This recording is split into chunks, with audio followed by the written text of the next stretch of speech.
So Celtic weren't the only team playing in the SPL because it's a league and it's not just Celtic. Here are some of the other results. Aberdeen 3, Inverness, Caledonian Thistle 2. Louis, what did you saw the highlights of that? What did you think of it?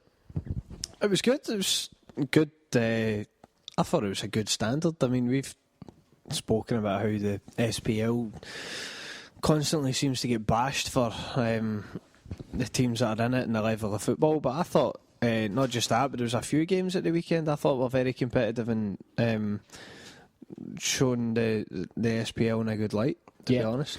Rooney keeps battering them in for Aberdeen. They look good.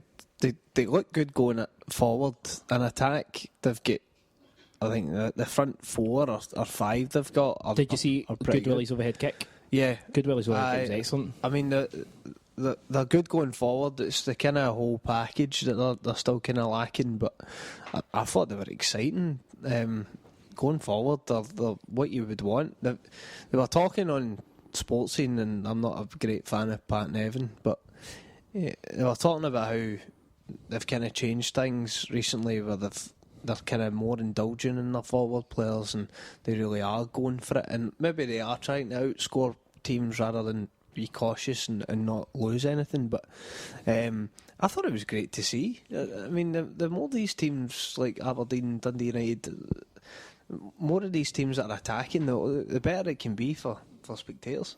Dundee United beat St Johnstone 2-0. They're 2 points clear now, unbeaten in 6.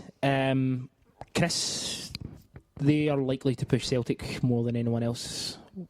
Possibly, but remember we did beat them 6-1, you know.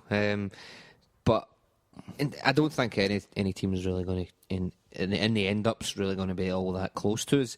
But in terms of the best of the rest, it's between Dundee United and Aberdeen. I think both of them have got some really good players. Dundee United obviously lost gold over the summer in Robertson, but they've still got a nucleus of players that, you know, on their day make them a fantastic side. Not only in terms of competition, but in terms of to watch. They can really turn on the style at times. Yeah, I really like Dow, I like Patton, both really good players. Obviously you've got Shifty, who could, you know, possibly move on to, you know, maybe bigger club. It's a shame because every time someone plays well, that's what people seem to say. Oh, he looks good, let's move him on to somewhere else. Yeah. But let's move him on to the Championship. Maybe we should just, you know, be happy that he's playing in Scotland. Armstrong's still coming back from injury. Mackay Stephen came out last week and said he's definitely leaving Dundee United. He'll definitely be off. It's a smart decision, you know, making his thoughts clear. He says he wants to leave with a trophy. Is that the sort of thing that maybe annoys fans, alienates fans, the fact that he's saying this is my last, you know? Because I remember Murray Davidson made a similar claim, and Murray Davidson never got a move. You know, it can really come back and, you know, I think it's a bit in the bum. You know, it's a bit early to be kind of talking about that. I would say I would rather contract is yeah, but still, I think although it might be the boring option, I think it's better to reiterate your kind of commitment to the club that you're at until it gets to the very end of the season, the last game or two, and then maybe come clean as to, well, this probably is my last season. I would say that would be the better way to handle it. I mean, what are fans meant to think if the guy already knows he's going to leave? It adds that element of doubt which you don't need. Absolutely. I mean, when it comes towards the end of the season, is he going to be as committed, Chris? That could definitely be the case, and even if he isn't, even if it comes across that way, the fans are just going to turn on you. It's dead easy to go, your mind's elsewhere, you're not trying a leg, you're not wanting injured for your big move. As Lloyd said, it's a no-brainer to say, oh, I don't know where my future lies, we'll weigh up all the options at the end of the season. Yeah. Because if you're definitely going to move, you don't end up looking like an arsehole if you don't get the move. Yeah, totally. Kilmarnock beat Thistle 3-0. Some really nice goals. Eramenko set up one of them. Terrific player. Again, Eramenko's a guy who, playing in front of, you know, the sparse Kilmarnock crowd, he's a very talented guy. I like him a lot. He had a great through ball at one point during the game. It was absolute peach. Yeah, absolutely. Toby Obadei, English player. Obada. life goes on. Yeah. Absolutely. He scored two actually pretty good finishes. Ross County beat Dundee, bit disappointing for Paul Hartley. Jim McIntyre, don't know why he's got the job. I like Jim McIntyre, but would have given it to Danny Lennon. Hamilton beat Motherwell 4-0, and they didn't beat them. They absolutely pumped them 4-0, and it was fun to see, Louis, wasn't it? Yeah, it was great. I chuckled. I was in the Hamilton Accies ground a couple of weeks ago for a work thing. I was in there. I was in on the transfer deadline day, and I was in another day as well, and it was quite interesting just to be in. Although I wasn't there for anything football related. It was purely a work thing, but it was quite cool to be inside the ground and speak to some of the people that were in there, that worked in there. And I was speaking to one of the guys who was just part of the catering in the place, but even speaking to him about the football and how Hamilton Accies were doing, he was very complimentary of how the players were doing. He was saying how the fact that the players had came in during the summer and were working really, really hard to try and push on, and just speaking to him, it seems like there is a whole club. The whole club are pushing in the one direction. Yeah, which is why every week I've kind of assumed after the first result against Inverness Cally Thistle at home when they get beat in the opening game of the season, I thought they were gubbed. Yeah, and I've been kind of waiting for them every week with my cooking that right, okay, this week this is a week they're gonna fail, but to their credit, they're not. I mean, that's the thing, though. Like, as you're saying about coming in for a little extra training and getting really prepared in terms of the season starting. It's that sort of thing that really gets you through, though. That sort of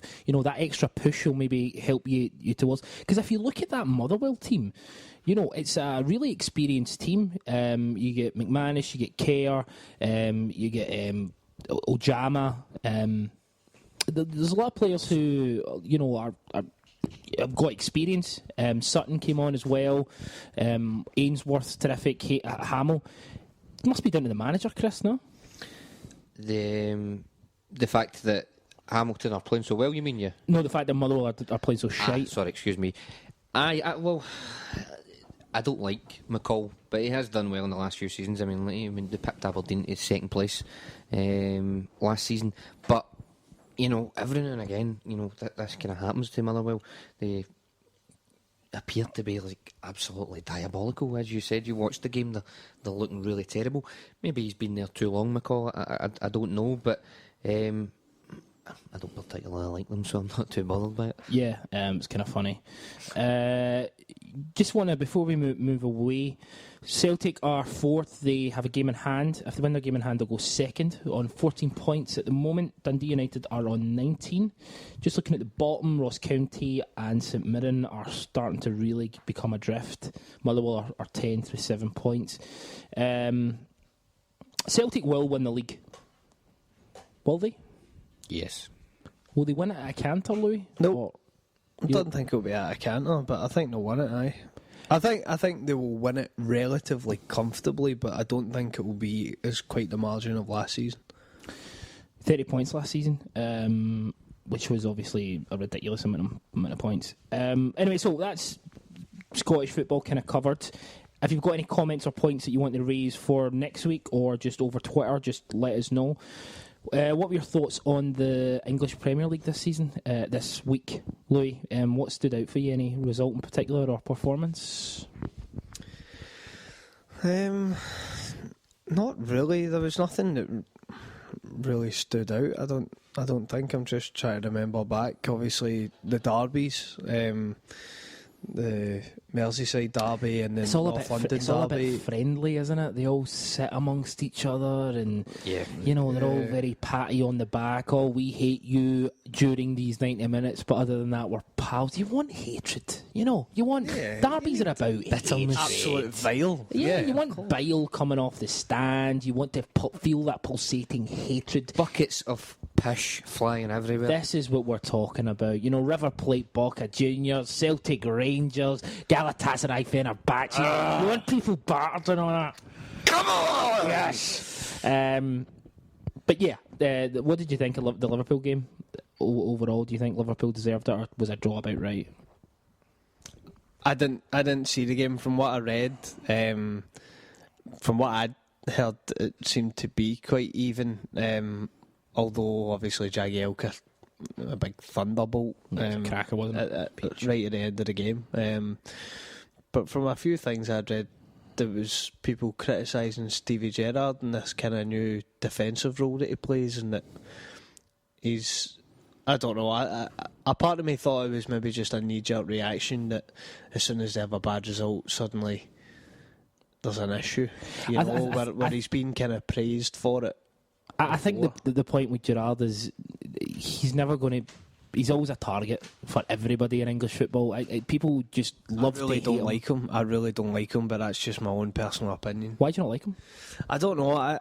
I was never really a huge admirer of him, and then that thing happened with him punching the boy in a nightclub. And if that's why you're judging him, but come on.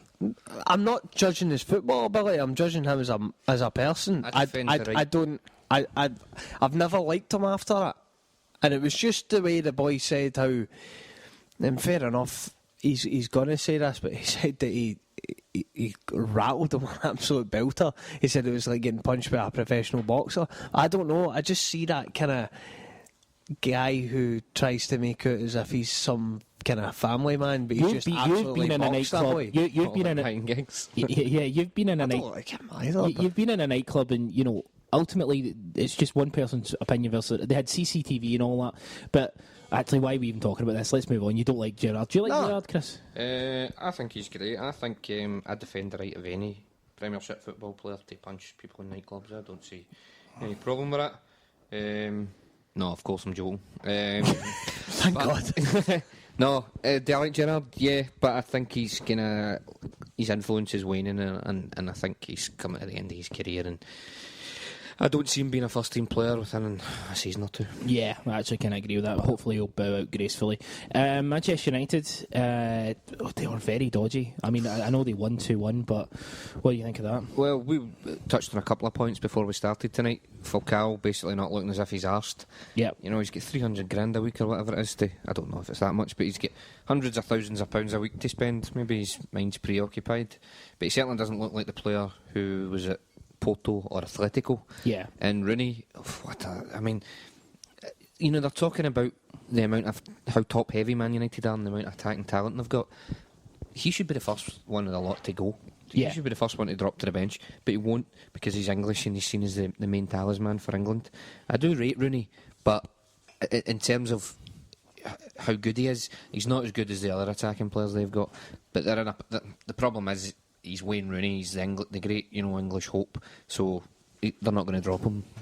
I mean, he obviously gets sent off for that outrageous kick, and then I think he said he said it was probably a sending off, yeah. And you just think to yourself, do these guys know the rules? Because if you think it's probably a sending off, it's ridiculous. Any other sort of Southampton are doing pretty damn well at the moment. Second, Pele looks a player. Aye. Not Pele the Brazilian, but I know he looks a really good attacker. They've obviously they lost a lot of players in the summer as well, so it's quite good to see that they've not been so far affected too much by it. Yeah. Just a sort of news today. Oscar Garcia stepped down as Watford manager. He's not well, that boy. Billy McKinley's taken over as coach. It's a shame. It's a real shame. Chest pains. Don't know. Well, that's a shame. Like him, you know, he's someone who we actually kind of put up for the Celtic job when he left. It's not a kind of. I mean, you know, it must be serious if it's a manager who's. Yeah, and I'm not trying to be any way flippant, but if it was a player who was having chest pains, obviously with the fact that he's got to run about a football pitch, automatically you think you can't do that. But the fact that it's a manager, there must be serious concerns over him if he's had to kind of pull out of his job. He's 44. It's not like, you know, he's, you know, an older guy.